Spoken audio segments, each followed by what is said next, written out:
Obviously, as 2025 approaches, revenue optimization is taking center stage in the vacation rental industry.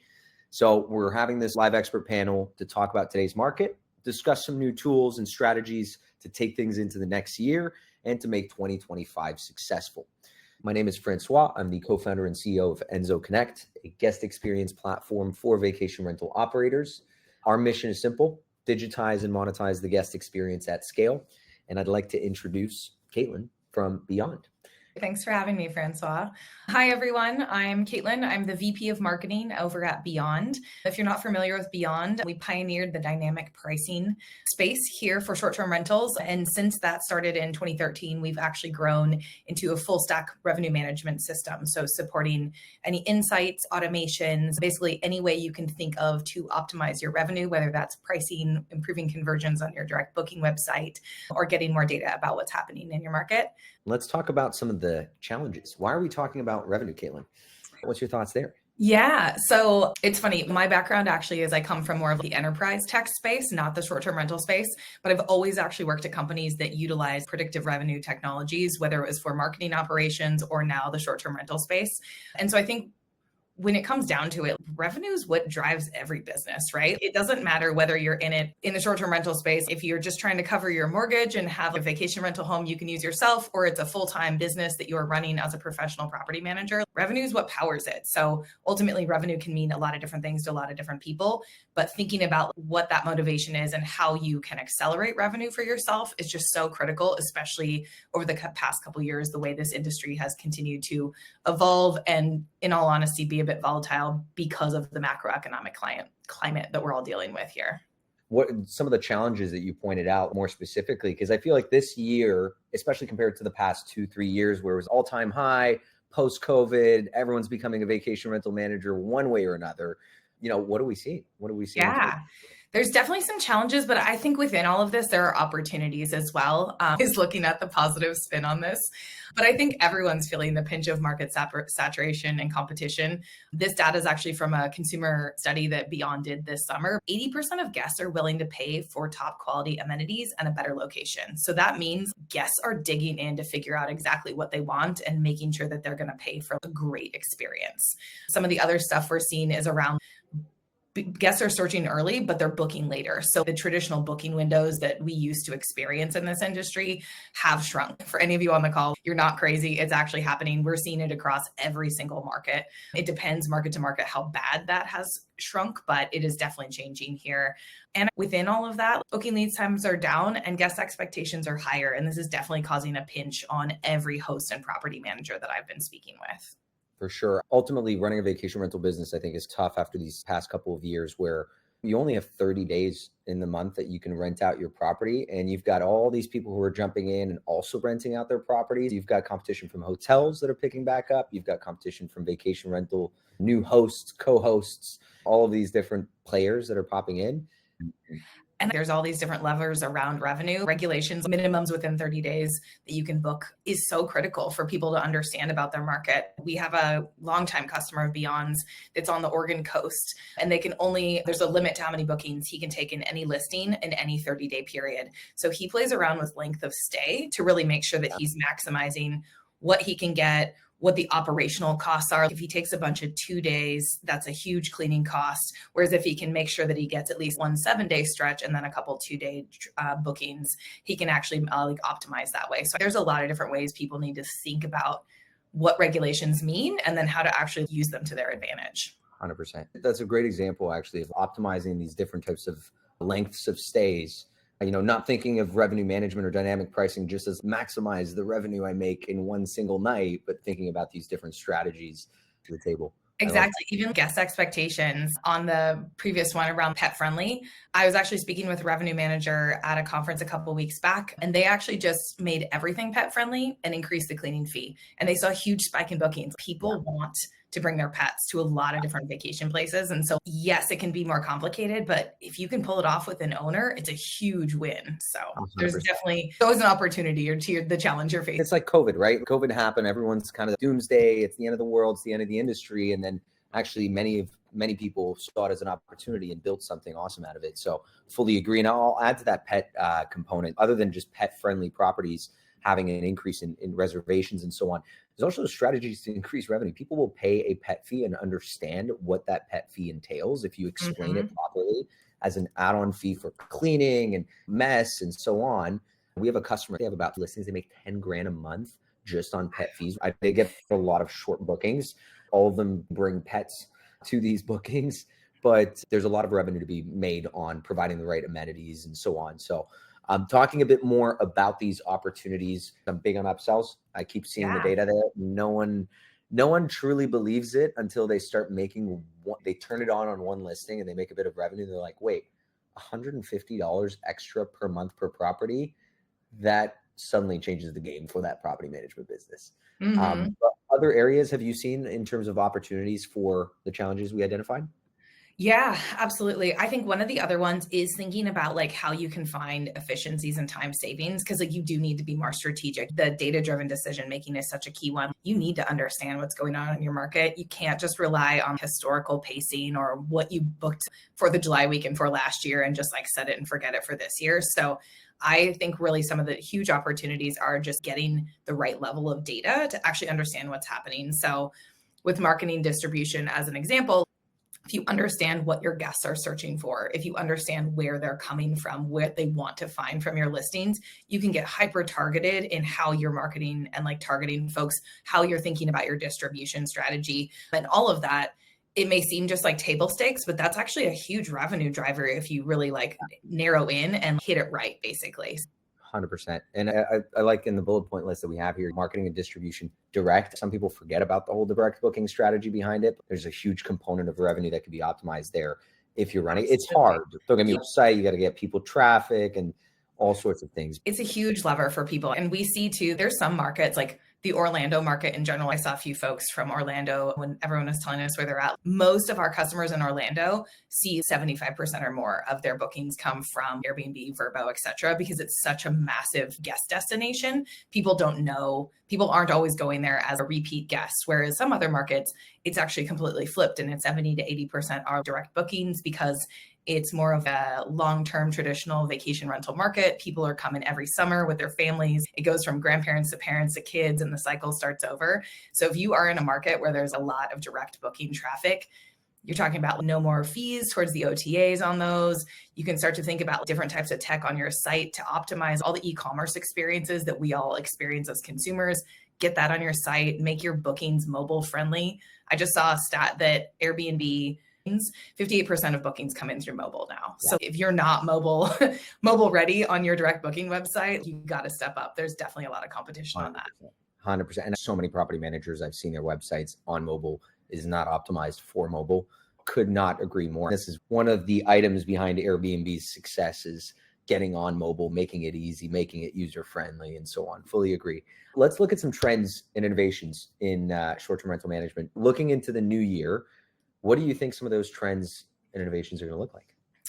Some of the big ones that we're seeing on the revenue management side is just continuing to see advancements in pricing algorithms and market data integration. I'll tie into the seasonal and event strategies as well here, but we actually just launched this week for our customers off-peak event pricing, which is a very wordy term to say that obviously you start to see a higher demand around like a Christmas holiday or Thanksgiving holiday in the US. Well, what if you have maybe higher prices for the whole week around the holiday? What if someone books up until the holiday, but not the weekend after? What should be happening there? We're actually building into our algorithm now, or we have built in, that it automatically drops the price. We can detect if the event is booked because it's no longer a peak period for someone. They're not going to be there at the holiday. Now you're trying to optimize for occupancy, not for nightly rates.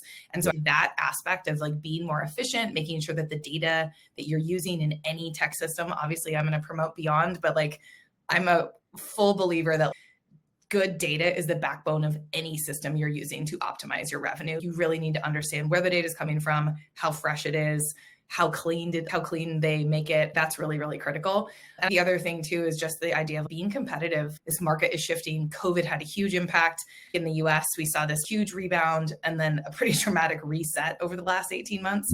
Our data is actually showing that that's starting to balance out. We've actually seen the gross booking value for a lot of our customers start to increase in October above where we had seen it in previous months. So That's one thing we're actually seeing for 2025 is we believe the market has hit the bottom of its reset in the US and is starting to tick back up. I know we've got a couple folks from Europe in here as well. We're seeing that Europe is a little behind. I think the reset is still happening and then ticking back up, unfortunately. But I do think that understanding what's happening in your market helps you get ahead. It helps you think about those pricing strategies. It thinks about your direct marketing strategies.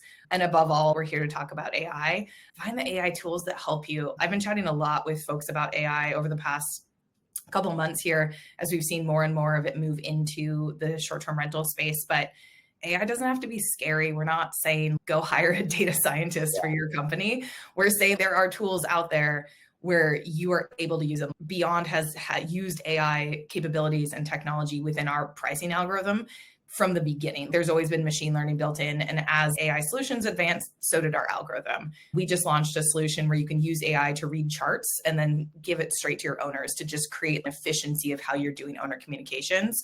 But I think above all is figure out where those gaps are in your entire revenue flow. Where is it slowed down? Where are you finding challenges? And maybe there is a solution out there that can speed it up for you. And AI is often the answer there. 100%. AI is basically just like the translation tool of all the market data you guys have integrated and all the information that's sitting in your PMS and different data sources and so on. So it just helps you translate it in a way that's comprehensive to everyone. I think people who think it's kind of the end of it right now are don't even know what's about to come out with some of the tools I'm seeing out there and some of the things you guys are building, we're building, and so on. So I'm excited. I'll add to it as well on the new revenue streams to boost income without acquiring more properties. Because I know the traditional business model in vacation rentals is add new listings, and that's the whole business. It's like I'm at 40 properties and I can't wait to be at 70 properties and then 100 and 200 and so on. But the reality is scaling a vacation rental business is really hard. And people tend to forget that it's not a linear growth. There's scaling issues, quite frankly. We tend to see that staff costs are highest in that sort of 30 to 100 listing range because you need the staff. You can't run it by yourself, but you don't necessarily make enough money to hire the full team that you want until you hit 150 listings. So you're going through these phases of growth. And one thing we saw this year, people start thinking about, obviously we're driving this shameless plug here as well, is the upsells, the stay enhancements, and the damage waivers. And I'll talk more about damage waivers in a second here, but upsells, I like to categorize them as operational upsells, experiential upsells, or in-house upsells. Operations being early check-in, late checkout, mid-stay cleaning, gap nights. So they touch on your operations. You might need to make sure the check-in time changes in the PMS, check the calendar, coordinate with cleaners, like things that we can help automate. Experiential upsells or stay enhancements being more like you want to affiliate market tours, activities, anything that's going to add. At the end of the day, the guest budget is not just the stay. They're there for a reason. They're going to spend money. Why not take a little piece of that by sharing the right things? And then damage waivers. The other one I'd mentioned was in-house. Those ones are really complicated if you have a lot of properties because it involves like delivering things, so amenities and soaps and things like that. There's some cool companies out there that do have services. I think of one called Sojo, if I'm not mistaken, that helps with some of these things. And I'll point out the damage waivers and pet fees, and because I see there's a whole debate happening right now about pet fees in the comment section, which I love. I mean, this is the whole point of community building, is you guys can all share your insights. We tend to see things a simple pet fee with different conditions. So if you're staying just for 2 days, then the pet fee will be a bit lower than if you're staying for a week or a month, as well as, so based on basically length of stay. But a flat pet fee per stay is kind of the more traditional way to approach it versus a per night fee, which is expensive for a lot of people or may feel expensive. So leveraging sort of that length of stay to create different workflows on the payments there. And damage waivers. Damage waivers is ridiculous how much money it makes. And everyone that I speak to, either one, doesn't understand how damage waivers work. I feel like I should do just a webinar on damage waivers sometimes. Or two, feel like it's not a good idea. And then we show them numbers and they're like, wait, what? So for context, for those of you who are listening, damage waivers, I'm not going to call them an insurance product because it really is not. You should not call it an insurance product, but it's an arbitrage.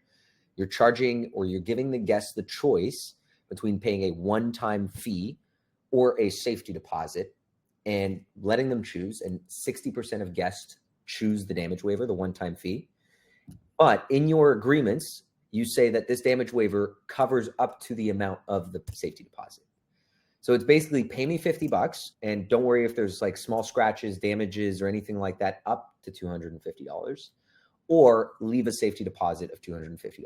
And guests will literally pay you $50 extra per reservation because they just don't want the idea of having 250 or 500, whatever your safety deposits are, held on their card because they're trying to spend the money on being on a holiday, which you can also maximize with upsells. So little parentheses there. If you guys want to learn more about damage waivers and upsells and so on, we're constantly running some initiatives there. Caitlin, let's talk about some checklist items for 2025. Yeah, I love a good checklist. It is really critical to think about all the different tiny levers that you can get into. Like $50 may not seem huge, but what if you have 50 listings and you're getting that for 80% of your bookings? That's a significant amount of revenue you're driving. And that's how Beyond thinks about it as well. Yes, our base idea as a provider when we launched was you should be getting better rates on certain nights. But that's really actually where the automation comes in. And this is where I do think it's just critical, no matter what solutions you have in your stack, you should be thinking about automation because it is driving that efficiency. I talked about like the event pricing just a few minutes ago. You could do that yourself 100%. You could go for all 50 of your listings, take a look at Christmas, identify the ones that got booked up until the 25th, but then still have like maybe a 3-day weekend hanging after it. And you could drop those prices yourself. But how long is that going to take you? And what other more strategic things could you be doing? Could you spend that time on guest hospitality to make sure they want to come back again? Machines can automate these types of things. There are solutions out there that are crunching all this data. And I think it's just really critical to think about the fact that we do see customers using solutions that automate, driving up to 40% higher annual revenue. And that's not one time. That can be over and over again. But that's because we're not saying just jack your prices up every night. We're saying, hey, there's higher consumer demand around this timeline. You should be increasing here. Or there's less demand on other weeks. If you are in a market where you just don't get as much midweek traffic, you can fluctuate that. You can drop it even lower during certain weeks and increase your occupancy. So at least you're getting more people moving through your listings. That's really critical to think about. What are you automating? What should you be spending your time on? We all have a certain number of hours in the day. Yeah. Automate what a machine can crunch the data on better. And then don't automate the things where it's really critical to have your brain or one of your team members' brains focused on it. Predictive data is the other one here where we actually have launched, we have consumer search data now available in our platform. So our algorithm is actually understanding from your direct booking websites, our consumers looking for something. So if a concert comes into town and it is launched last minute, you don't have to worry about, oh God, did we go in and adjust every prices? Our system is actually capturing the demand, looking for it and increasing it for you. Same thing. If there's a holiday weekend that moved and you had the prices set higher, but Easter is now in April, not in March, and you didn't catch it or your team didn't catch it, if we see lower demand, we're actually going to drop your prices too. So It is really that idea of those little levers. You can see here, like that's generally like 3% higher revenue, but that's 3% higher revenue without you or your team doing a single extra thing. The little things that when you start to automate certain things and start to get some of this like advanced data in your system, it can just run in the background and then you can still lay your entire pricing, distribution, marketing strategy on top of it. I fully agree. And to your point about like looking at predictive data and so on, we've got the Taylor Swift concert coming up next week. So I'm hearing certain property managers who didn't pay attention to that and are canceling all their bookings and re-putting up their listings up because they're like, wait, I can triple my rates. I can 10x my Exactly. And those big ones, everyone will start to catch on and at least capture some demand. Yes. But there's other ones where it's like, man, you could triple your bookings for one weekend because you're the only one that noticed that like a different, car race had come into town or something like that. For sure. I fully agree with that. And then there's another part to it, which the owner relations and that market competitor data. Do you want to touch up on that as well? Yeah, absolutely. I do think I'm going to go backwards here. The market and competitor data, I do really think, as we've been talking about this whole time, there is just such a difference in what market trends look like now versus what they looked like in 2019. And I think if you're not paying attention to what's happening in your market from pacing, from seasonality trends to where you are at compared to some of your markets, whether you use data in a CompStat solution, whether you're using it within an entire revenue management solution like Beyond offers, or you're getting your data somewhere else, you really do need to be paying attention to what else is happening around you so that you can be competitive because supply is higher and there's a pinch on guest travel this year. As the economy is so volatile, we're not seeing as many people travel as they did in the immediate post-COVID years. So I think it's really critical to pay attention to. And then, yeah, strong owner relationships, especially for the professional PMs on the call.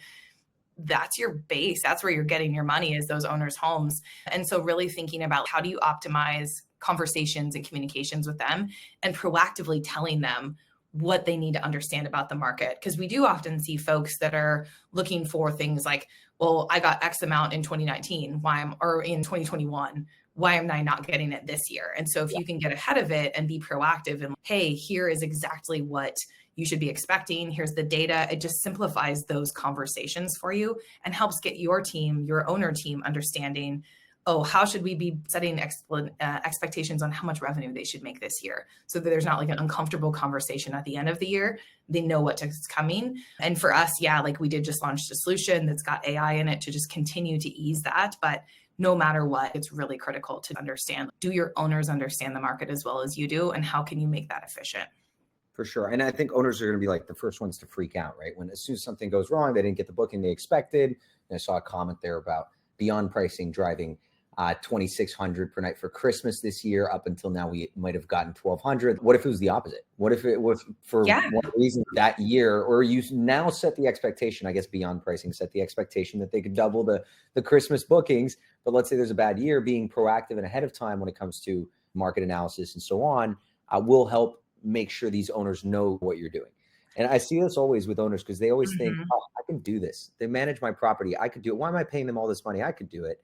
Because you're running a business, you're managing multiple properties, or else they would just be like, yeah, exactly. Forget about the complexities of scaling and running that business. So being proactive is key. And then I would add to this checklist as well, the upsells. Again, I go back to this. I mean, this is our version, being a guest experience platform, of where we focus on when it comes to new revenue streams. I go back to this idea of like early check-ins, late checkouts, mid-stay cleanings, gap nights, tours, activities, experiences. If you can provide within the right format, within the right medium, we do this via a guest web app. Like if you wanted to start with messaging, you could. I don't think it converts as well, and it feels a bit nickely and dimey. But if you can have it on your website and it feels more professional as part of an experience that you're curating, and as part of their check-in process, their verification process, all in one single place, you will grow that revenue. I did an analysis at the Hostaway conference in Miami, or a presentation called Squeeze the Juice. And tomorrow I'm headed to Expo RV in Cancun, and also doing the presentation Squeeze the Juice. And we looked at the economics of a $2,000 booking. And when you look at a $2,000 booking and you assume that a property manager only makes 25.5% of that reservation gross, not gross as in not gross revenue, and you look at the estimated travel budget, which is like $5,600 that the guest is actually going to spend on top of the reservation, capturing 1% of that additional budget increases gross margins by 11%. Capturing 15% of that additional budget increases gross margins by 167%. So there's literally, because all that revenue goes straight to you as the property manager. It's not split with the owner, it's your services. And for those who are thinking, oh, but accounting and trust account, you don't need to think about that. Like, it's a service, it's a concierge business that you are running on top of your property management business that does need potentially trust accounting and all those things. That's wild too. That's such a good point too. It is going back to him, but what we shared earlier as well is like 80% of guests are willing to pay more for an experience. Like, what if you're the one providing that experience? They're already coming to your house. Exactly. Like, that's a win-win. And especially if there are other houses that maybe are more competitive in your market from like an amenities perspective, this is a way you can basically up-level your house, is by offering these types of things that maybe you can't convince an owner to get a hot tub, but you can create a different kind of experience for them to have. Exactly. I mean, just follow the trends. I always say the biggest companies are the ones that are kind of setting the tones of this industry. And what is Airbnb doing, right? They're starting. I mean, I follow Brian Chesky on Instagram, and he's touring out experiences.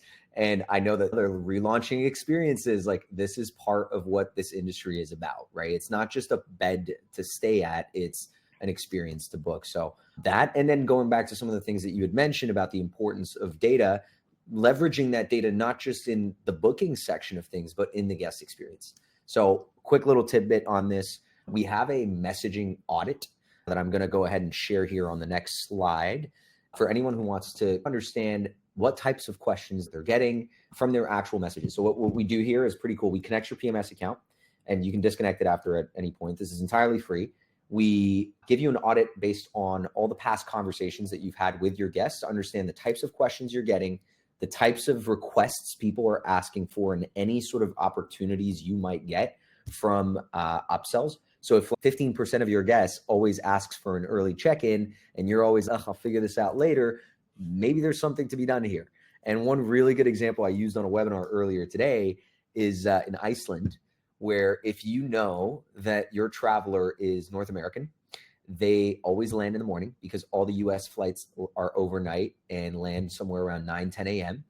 And so if you know that they're from the US or from Canada, you can upsell luggage services, you can upsell early check-ins, like you can accommodate that experience that they're going to be so happy about. They're going to get the whole extra day to do things. Another example I get from one of the wildest early check-in purchases I've ever seen, $450 for an early check-in, because the person is in a ski destination.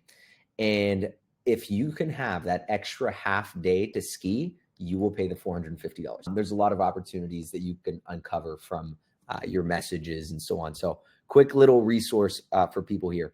Let's talk case studies, because I know we've thrown a few numbers, we've shared a few things here, but I feel like property managers trust property managers more than vendors, and I totally respect that. So let's share some property manager examples here. There you go. You want to share a bit more about this particular example? Yes, absolutely. And great point, because in the other side of my life, when I am not representing Beyond and I'm purchasing things either for myself or as for Beyond, I trust other marketers. I want to hear from my peers. So completely agree there. So the best rentals, really excited to chat through this. It's a property management group out of South Carolina. I know there's some other folks from South Carolina here on the call, but they came to us in 2020 as the market just completely went upside down, basically. And we're looking at like, how do we get ahead of this? How do we get more predictability in our revenue management processes? How do we make sure we're capturing what travel demand there is in our markets? And ultimately, what they were doing previously was time consuming, it was inconsistent, and they knew they were leaving money on the table. So then when COVID hit, it just exacerbated all of those problems. And they decided it was time to think about dynamic pricing and more of a true revenue management system. So they launched with Beyond. It's been great to see their progress as the team has evolved and as Beyond's product has evolved. They've continued to use more and more products and really create these really incredible efficiencies and streamline what they're able to do, because that's a lot of what getting the right systems in place is about. You're scaling the current team you have in place. AI solutions, from my perspective, should never be replacing a human being on your team. What they should be doing is giving those humans more time back, because humans can focus on strategic activities.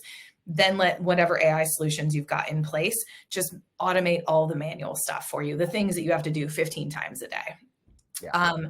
And some of the results that I was super excited to see from them is that they were one of our earliest customers when we launched search-powered pricing, which again is where our algorithm actually scrapes consumer search data. So in real time, as people are looking for properties, we're understanding where are they searching from, how many days are they searching for, what amenities are they searching within that deal. And then we can actually get all of that information and use it to impact your pricing. In the first 6 months alone, they generated more than $70,000. And they didn't do anything different. They literally just turned this switch on where we're like, hey, let us capture some of this search data for you. It's a widget we put on their direct booking website, and it's saving them all of this time each week to think about, like, hey, are more people searching? Prior to this, they'd tried to use Google Analytics to understand what search and traffic demand patterns looked like.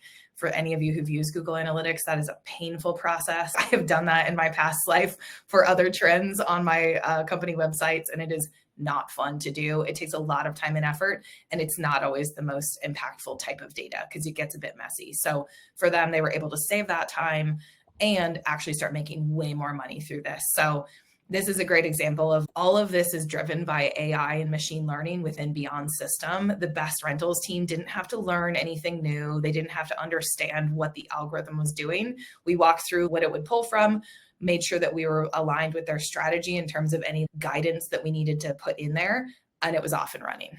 Yeah, I love to hear this. And I know you guys have plenty of more case studies on your website as well, so we'll make sure to share some links after there. One on our end when it comes to these upsells and so on, this is probably my favorite one, because this quote is like speaks volume to what kind of revenue you can generate. So I'll go ahead.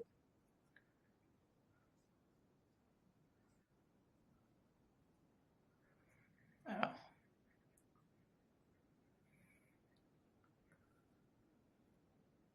So just for context, Goodnight Stay is one of my favorite clients right now because I didn't want to overpromise and underdeliver. So I told them 6 months in terms of what I think they could do with upsells. Just try it out. This is a few months ago. And yeah, in their first 6 months, they made $250,000 on upsells. Right now, I just checked their account. They're doing about $100,000 per month. So their revenue, their monthly upsell revenue per listing has grown from $40 to $120, $125 but it took them 18 days to pay off the entire year subscription of Enso because they implemented upsells the way we had shared. So they grew from $250,000 in the first 6 months as they were kind of progressively adding upsells, thinking about what kind of revenue streams they could add through our platform. And then within the first, I think 4 months ago or 5 months ago, they turned it all on. And now they're doing consistently $100,000 in new revenue. So that average monthly upsell revenue of $40 per listing just climbs up to like $120, $130 per listing. That pays the tech stack. That pays beyond Streamline, Enso, like any other tools that they might be using, makes the CEO really happy, makes the team really happy, and so on. So rapid time to value. There's a lot of property managers out there looking at this case, which is a Streamline client, uses Lindbrook payments, has this sort of ecosystem of tools. A lot of property managers get kind of worried about the accounting part. And I always go back to this thing that is, it's a service that you are adding. It does not need to be part of trust accounting. And if you have any questions about this because you're on Track or Streamline or anything, I'd be more than happy to share some examples of other property managers in there. So a little case study here. Incredible ROI. Like I just saw the number that got dropped into the chat as well, like 20x ROI. That's a no-brainer. To be honest, they went further than we suggested. So if anything, we learned stuff that could be done in those markets and we're like, oh, I guess we can do that too. Like they use our platform in ways that were even cooler than we had anticipated because of how you can configure it. So I'm getting excited nowadays on looking at these different markets, figuring out what learnings we have from different customers and kind of building up the best strategy or playbook for upsells and additional revenue streams. I want to open it up for questions. We're going to start live answer. We've got 2 questions from Pascal. So the first one is, what other upsells do you give pet owners, pet groomers, pet bowls and treats, dog crate rentals? And this is an interesting one. I think there was a whole debate happening on pet fees when I introduced that real quick there. So I'll address that real quick, but you can offer any type of upsell that makes sense. This would fit in what I would call the in-house upsells. So the ones that may require some sort of delivery. If you have to deliver the dog crate or bowls, or you have to operate this with your cleaners and make sure that they provide all of this thing. So I would usually bundle things and create like a, pet friendly bundle that includes all of these amenities. That way you can maximize or increase the fee and you're not there, bringing at one point a dog crate and then, oh no, they want treats. So I have to go deliver some treats now. And I just made $4. Like think about how you could potentially bundle some of these. And just since we're on the pet side of things, there was another question, which is, should pet fees get booked per day or per stay? I know this one is a big debate. I recommend for the stay, not per day. I know some people bundle it in the price per listing. In the rental price. I think there are opportunities to upcharge this after the booking and potentially increase your inquiry to booking conversion by playing around with some of the rates. So don't be surprised if you see a booking.com reservation, the rates are a bit better. And then once the guest books, they have to say, are you bringing pets? And if they say yes, then suddenly there's an additional fee. Depends how you position it, how you explain it, but we won't see as much complaints if you do this through a guest app versus if you send them a message being like, hey, send me some cash. That usually doesn't float very well with guests. So it's all about the format and the medium. What should I expect with search data? Is it a lot to set up? That's going to be a you question. Yeah, great question.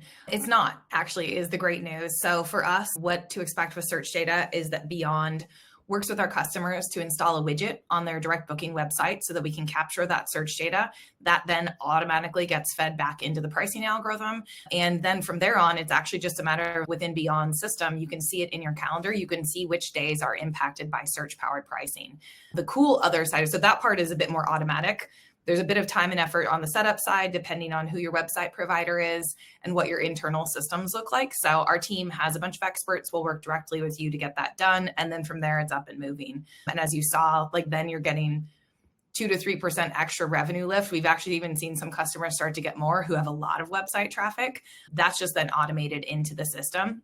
The other side of it with search data is that we actually feed it into our insights tool. So then you can start to see like, where are your searches coming from, like geographically, different types of distribution centers. You can start to understand what amenities people are searching for. You can actually even use that to then understand like, what is your website conversion looking like? If you're getting a ton of people that are hitting your page and your bookings are not growing up, you have a problem with what's actually on your website. So that's where the search data then, it's a little bit more time and effort, but that's the effort you should be making, is analyzing what that means and then how you can use that to improve your strategy down the road to increase revenue, optimize the efficiency of your team, efficiency of your marketing dollars, all of that. That makes perfect sense.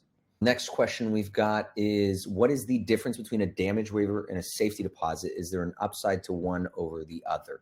So a damage waiver is a mandatory payment that you're going to make, whereas a damage waiver is a non-refundable payment. A safety deposit is a refundable hold. So it's either a hold on a card that suddenly is going to disappear at the end of the stay, or a refundable amount.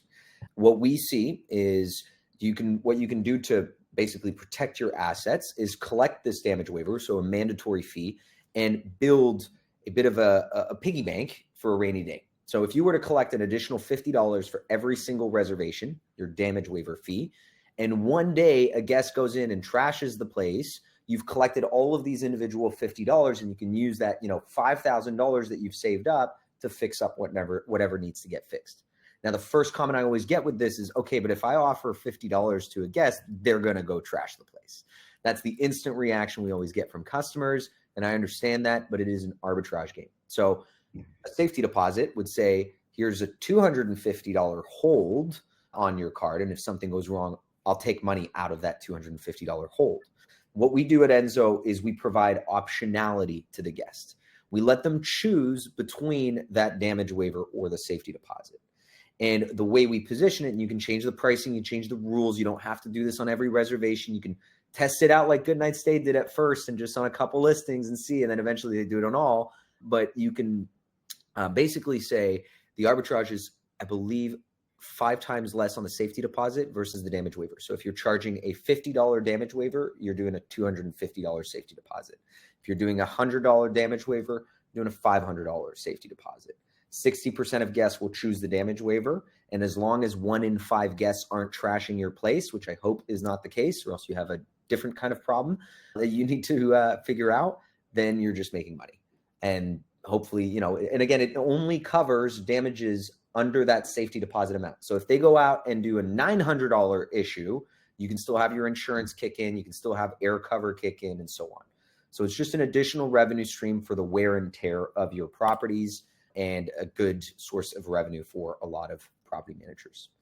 Next question we have is, half of our inventory is located within restricted HOAs that have minimum number of nights stays of 30, 60, or 90 days. So we currently do not have them on Beyond Pricing. Does Beyond Pricing have plans to help us manage these types of rentals in the future? Yeah, great question, Sean. Thanks for checking in on that. We do consider these like mid-term stays, basically, once you're getting into that like month and beyond, unintentionally pun there, beyond 30 days. We have discussed this. We do not have I can't give you like a hard date of we think by this timeline we'll be able to start supporting that from a dynamic pricing perspective. The market considerations for those are much, much different because it's a different type of renter usually. Like for these types where we see like a 90-day minimum, we often see folks doing like traveling nurses come in and rent them and things like that.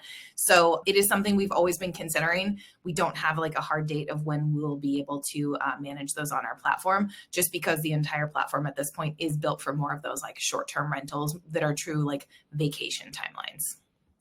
Makes perfect sense. Yeah, I do think in reality though, while sometimes it can be harder to manage those, having a mix in your portfolio is really smart. There's always like shifting market dynamics, and it does create a bit of difference in terms of how you can predict revenue for those units versus others.